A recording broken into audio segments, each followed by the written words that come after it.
All right, picture this. You've just spent your hard-earned money on that brand new, highly anticipated digital game. Mm-hmm. You sat through the download, the progress bar finally hits 100%, anticipation's building, you're ready to play, you launch it, and then bam, Yep. that pop-up. The end-user license agreement, the EULA, the terms of service, and what do? I know what I do. My finger just automatically hits, I agree.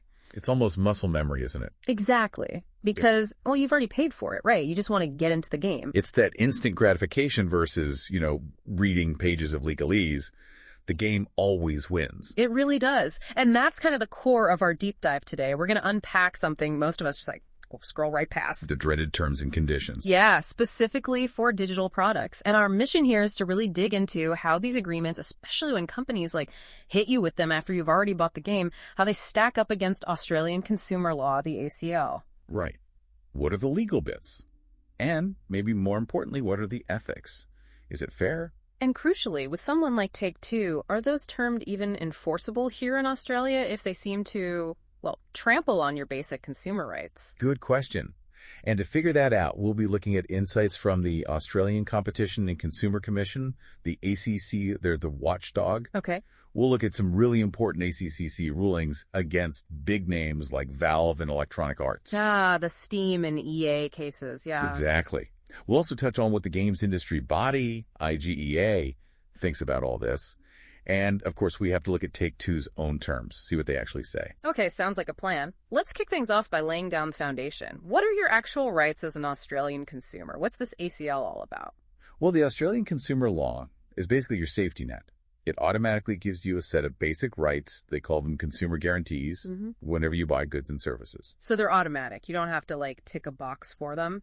Nope, totally automatic. And what's super important is that businesses must meet these guarantees. It's not optional. Right. It's actually against the law for them to mislead you about these rights. And that's where the ACCC comes in. They educate everyone, businesses and consumers, and they can investigate and take action if companies try to pull a fast one. Okay, so what are some of these key guarantees, especially for products, thinking about games? Well, the big one is acceptable quality. It's pretty straightforward, really. Meaning the product has to be, fit for purpose, match its description, be free from defects. The ACCC uses a great example. You buy new shoes, the heel falls off the first time you wear them. Yeah, clearly not acceptable quality. Exactly. It failed. Simple as that. And that leads nicely into another one, doesn't it? Fit for a particular purpose. Right. This applies if you tell a business why you need something like, I need a game that runs on my older laptop. And you buy based on their advice. Or if it's advertised for a specific thing, perfect for online multiplayer. Precisely. If they say it does that, or you bought it for that reason based on their info, it has to do it. It needs to be fit for that purpose. Okay, this is all making sense for physical stuff like shoes, but how does this translate to digital games? That seems, trickier. Well, this is where things get really interesting, and where Australia has actually set some major precedents. Yeah. The federal court took on Valve Corporation, the company behind Steam. Yeah, huge platform. What happened? The court found Valve had engaged in misleading conduct. They made false claims to Australian consumers about these exact consumer guarantees. Seriously? Like what? They basically told Aussies point blank that they weren't entitled to a refund for downloaded games, ever, under any circumstances. Wow, just no refunds. Yep. And they also tried to write out or limit those guarantees we just talked about, like acceptable quality. Their terms tried to bypass Australian law. But the court didn't buy it. Not at all. The court made a landmark clarification. It said, and this is crucial, computer software, including digitally downloaded games, falls under the extended definition of goods in the ACL. So a digital game is a good, just like the shoes. Exactly like the shoes, meaning all those consumer guarantees, acceptable quality, fit for purpose, they absolutely apply.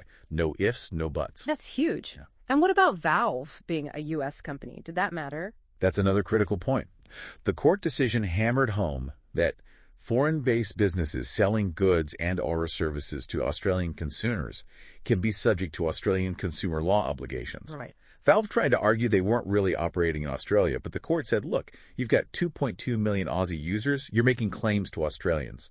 You're carrying on business in Australia. So you can't just hide behind being overseas. If you sell here, Our laws apply. Spot on. It sends a clear message. And it wasn't just Valve feeling the heat. Oh, who else? Electronic Arts, EA, another gaming giant. They also had to make an undertaking to the ACCC. What did they have to promise? They had to promise their refund policies for digital games would comply with the ACL.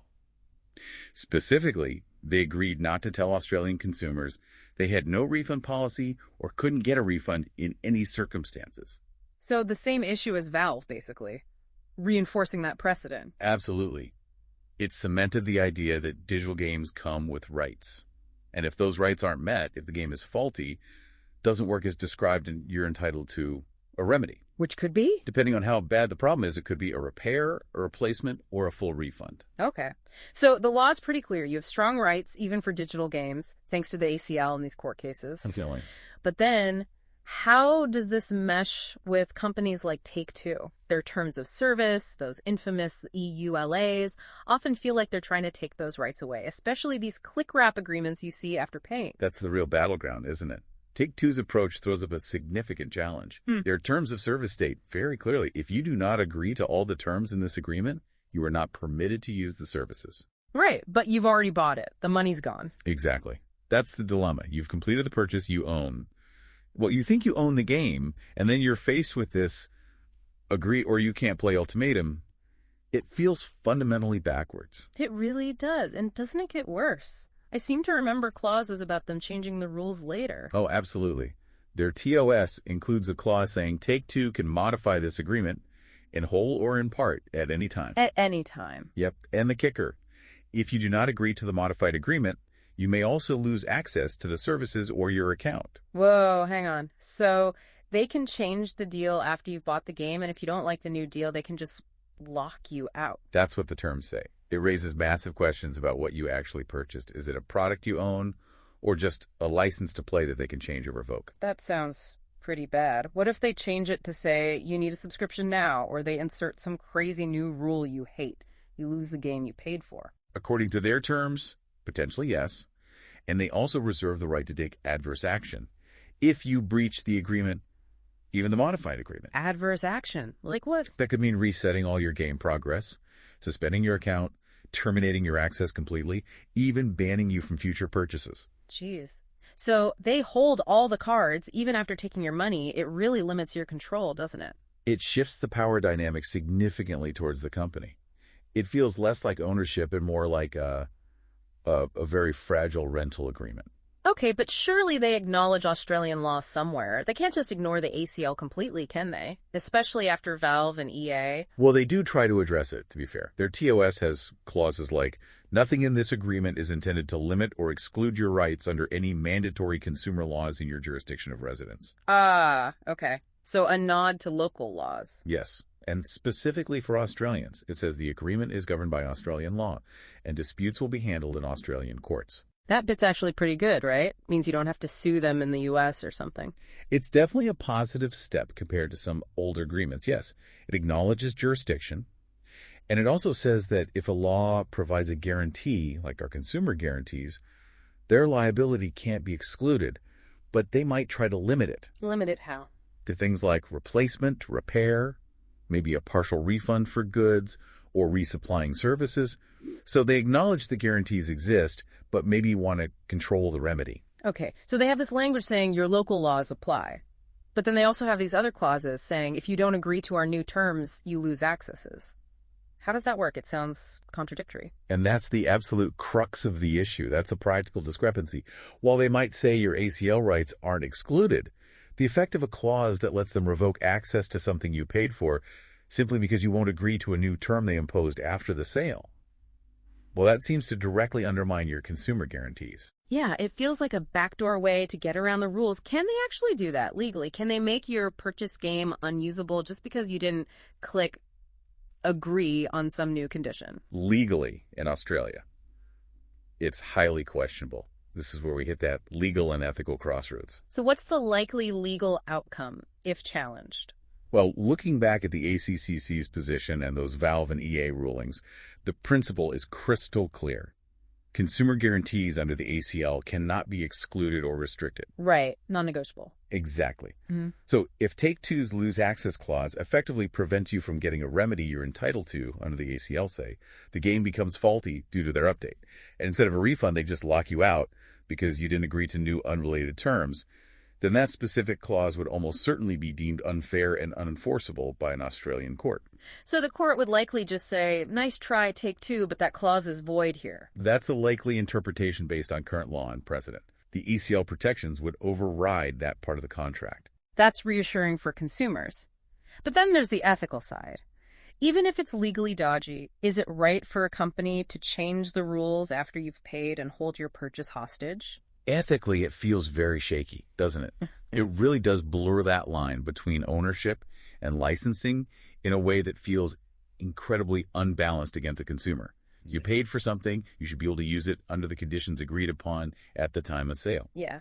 Now, what does the games industry itself say about this? You mentioned IGA. Right, the Interactive Games and Entertainment Association. Yeah. They acknowledge that digital content, like games, is complex. It's not like a pair of shoes. Games get patched, updated, they evolve. True. So IGA argues that applying the traditional ACL rules for goods and services can sometimes be, in their words, inappropriate and impractical. How so? They worry, for example, that the right to reject a good for a major failure could be potentially abused if someone downloads a game, plays it for ages, and then tries to claim a refund. Okay. I can see their point there, potentially. So IGA has actually proposed a separate scheme within the ACL just for digital content, something more like the UK's Consumer Rights Act from 2015. And what does the UK model do differently? It offers a tiered remedy system. First, repair or replacement. Only if that's not possible or doesn't work do you move to a potential price reduction. But crucially, there's no automatic right to reject the digital content if a repair or replacement is feasible. Interesting. So the industry wants rules tailored to the digital world, maybe offering fewer automatic refunds if a fix is possible. That seems to be their perspective. It highlights this ongoing tension, the desire for specific digital rules versus the strong existing consumer protections that bodies like the ACCC uphold.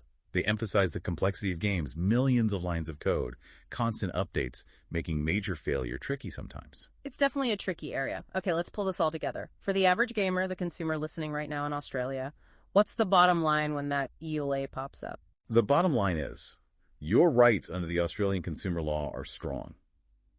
Really strong.